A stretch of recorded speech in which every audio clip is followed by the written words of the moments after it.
So I want to begin by assuring everybody that this is not going to take 45 minutes. It says on the program 45 minutes, but I stand between you and freedom. I stand between myself and freedom. And these conference days are long days. You know, it's like pretending to do regular work at 7 a.m. and then like writing my questions for the afternoon session right before it starts. And then, you know, it's kind of nonstop. So we want to get out of here. And to the extent that these days are indeed truly exhausting, I want to specifically thank Michelle Maori, our Director of Events. She crushed it. And just so you know, this wasn't the only event she planned in the past 6 months. Like, we had other events too. I also want to thank Elaine Chow, our Chief Marketing Officer, who is over here. I want to thank Lona Snyderman, our Head of Business Development, who worked with all of our sponsors and ticket purchasers and corporate accounts and everything to get you all here. And of course, I want to thank Kaiser, Jeremy, and our entire editorial team and everybody else who I haven't named. So one more round for them. To thank our speakers by name would be too many, but suffice to say, we genuinely appreciate all of you participating, because we don't pay the big bucks like some other conferences might. Although, parenthetically, I might note that maybe in our China-focused space, there aren't many big conferences that actually would pay big bucks. I think one thing we have to accept about our space is it's a niche, and you know, it's a community more than a business, really, in some ways. You know, it's really special, and we appreciate all of you coming here to work with us on this conference. I then want to thank our sponsors, and I do need to read the names off so I don't forget one. But we've got Pillsbury, Freepoint Commodities, High2 Global, Dorsey & Whitney, Markham Asia, APCO Worldwide, and UHY.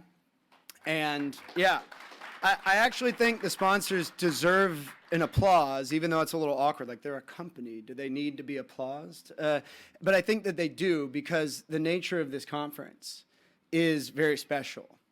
And the nature of talking about China today, in this day and age, is very special. And I can assure you that of the 10 names or something I just read, there were hundreds more who wouldn't touch this with a 10-foot pole, because it's about China. And because, as Jeremy announced in the opening remarks, we do not support bashing on China as if that will solve our own problems, but we also don't pull our punches. And there are things happening in China and that China is doing outside of China that cannot be ignored and must be stood up to some degree. And this conference and our company exists to thread this incredibly tight needle eye. There is almost no way through that pass. And not only are we doing that here today, and this conference was just phenomenal in this regard. If there was a numerical way to measure our success along the lines that I've described, you would see that we crushed it. And every panelist and every speaker crushed it, because we talked about the hard things, but I don't think at any point it felt derogatory or reductive or based on tropes or broad strokes. We did justice to all of these topics and the nuances that are required to do so.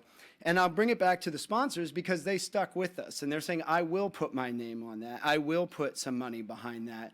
And if there are political sensitivities and consequences, I will handle those, because if we're all going to keep doing business or doing anything on a global basis, eventually we all need to figure out how to keep doing this.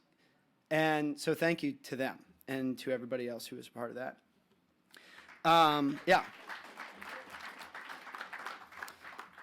So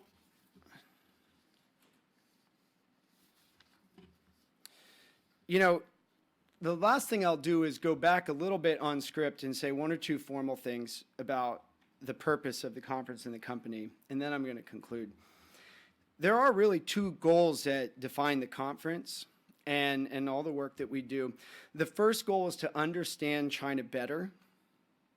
And that sounds simple, but the coverage of a lot of mainstream media and other sources, just the way the internet works, does an excellent job of telling you what happened in China factually and what it means for Western audiences. But very little time or energy is put into understanding how China views itself, what events and trends in China mean for China as a country and as a people, and what forces and internal characteristics motivate and drive China forward. What moves them? What is the prime mover of the Chinese nation or its ruling class, its political class? We cannot understand or respond intelligently to China without understanding China as a real separate and dynamic entity that exists for its own sake. I think this is particularly visible when you look at the DC blob, I think as Jeremy called it this morning, a blob. You know, and there's very little, it seems sometimes, desire to actually understand what's going on in China and to respond to it with an awareness of that, but just to look at it as like an almost literally plastic piece on a board, and we're another piece on a board, and just kind of act on it in some way or figure out what it's doing, but not really to take it seriously as an organic living thing, just like, in fact, we are. So the first goal is to understand China better in these very complex and nuanced ways. And the second goal is to methodically approach China every day with eyes that are at once fresh and well-seasoned. So much of modern media is about established narratives that fit the entertainment-driven nature of the internet. Audiences want to tune in to familiar-feeling programming with well-known protagonists and antagonists. Stories end up being reductive caricatures molded to fit preconceptions.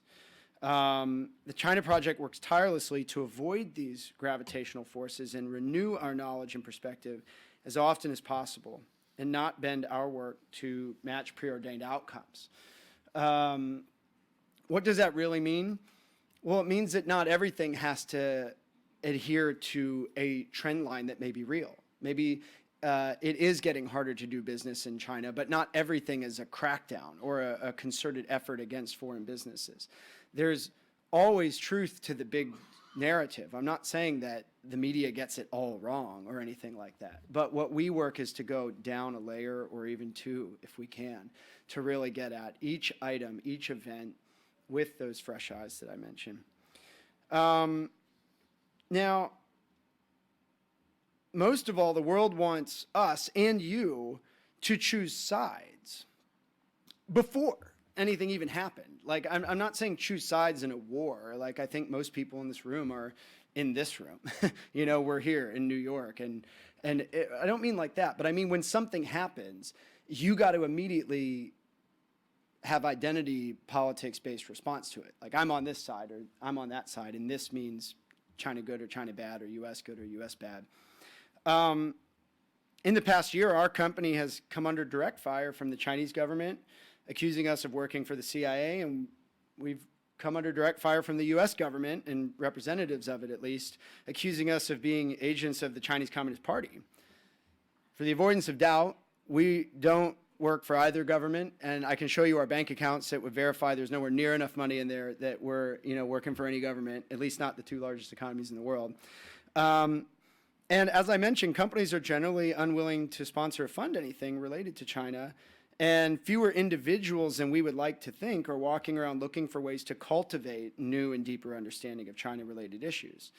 When I first joined the company, I was from outside the media industry, and I said in a room in Brooklyn to Kaiser and Jeremy, guys, China affects everything. I mean, I think, you know, the goal here is to become the New York Times of China. You know, everybody's going to want to know more about this. And Kaiser was leaning back in a chair with, you know, both arms behind his head and just kind of like rotating. And he said, I think you severely overestimate the amount of time people in America put into cultivating knowledge about anything, Bob. It's very typically Kaiser response, slightly wordy, you know, but he wasn't wrong. Also typically Kaiser. So there is little interest in, and sometimes even negative consequences for pursuing any form of middle ground or objective understanding. The consequences of this lack of interest in what is really happening in China could be grave. At best, the U.S. will miscalculate and start falling behind in business and technology. At worst, it will mean we stumble blindly into a needless war, quite possibly one like the world has not seen before. And to this end, I am so proud of the speaker sponsors, employees, and partners that have brought together this year's conference. Together, we're taking a stand in defense of liberalism in the classical sense, the values of liberalism, pluralism in thought and speech, and earnest, respectful dialogue. We believe these values not only are right and good in and of themselves, but also yield superior decision-making and long-term outcomes for businesses, individuals, and societies. Whether you are a seasoned veteran in this field or just embarking on your exploration of China's role in the modern world, I'm certain that here today you will discover valuable information, diverse perspectives, meaningful relationships that will empower your judgments and decisions going forward. If you're not a subscriber of ours, become one. You cannot not benefit from better and more nuanced information on China and world affairs. And we are a small, independent, and subscriber-supported news team that truly needs your contribution. So with that, I will adjourn. We are going to Bella Union, a bar which is about 3 avenue blocks, so kind of long blocks west. Just go walk out the straight door and keep walking. Bella Union, there's a rooftop up there. Probably hang around here for 15 to 20 minutes before we go there, and I hope to see as many of you there as possible. Thank you for being here.